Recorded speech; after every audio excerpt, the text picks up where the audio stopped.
Hey Bikeaholics, in this video we'll show you how to remove the fuel tank and reinstall it on a 2024 and newer Harley-Davidson Touring model. And if you find value in this completely free video and my mission to help as many bikers as I can worldwide, please consider supporting us by shopping in the Law Abiding Biker store. We're constantly adding biker approved products, and unlike the big corporate stores, we are everyday bikers and we generally care about taking care of you.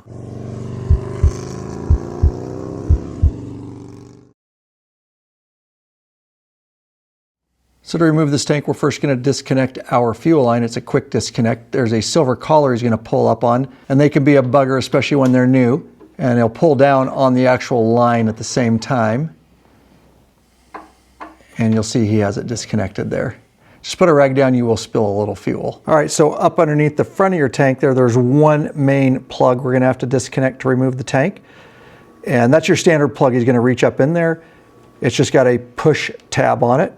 And at the same time, you can pull the back of that plug out there. And up at the front of your tank, you've got two fuel vent lines. One does not have a clamp on it. He's going to go ahead. It's a plastic line. You just pull it out of the rubber line there.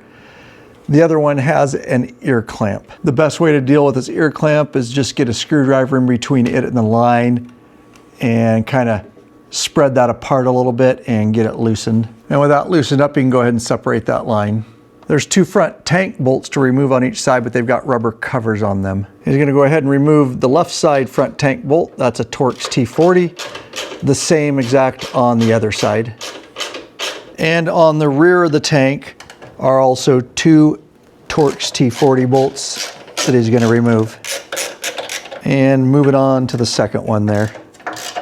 All right, with everything removed, he can go ahead and get this tank up and out of the way.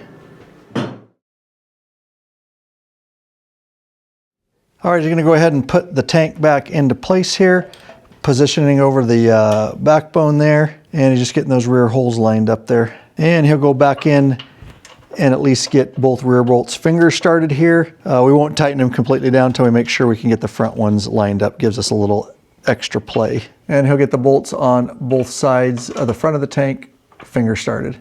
And he's moving in with his Torx T40, and he'll get both these front bolts snugged down.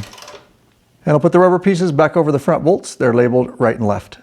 And he'll just place that back over the bolt. And he'll come to the rear here, Torx T40, and tighten both these down. And he'll grab that plug underneath the front of the tank there, and he'll plug that back in. And then we'll go ahead and pop our fuel line back in here, like so. All right, then you have your two vent lines. The lower one there, of course, pretty obvious. It's got your ear clamp on it. He'll push that back on. And he's putting his top line back into place there. And you can just use a pair of wire cutters and you can pinch that ear clamp and tighten it up.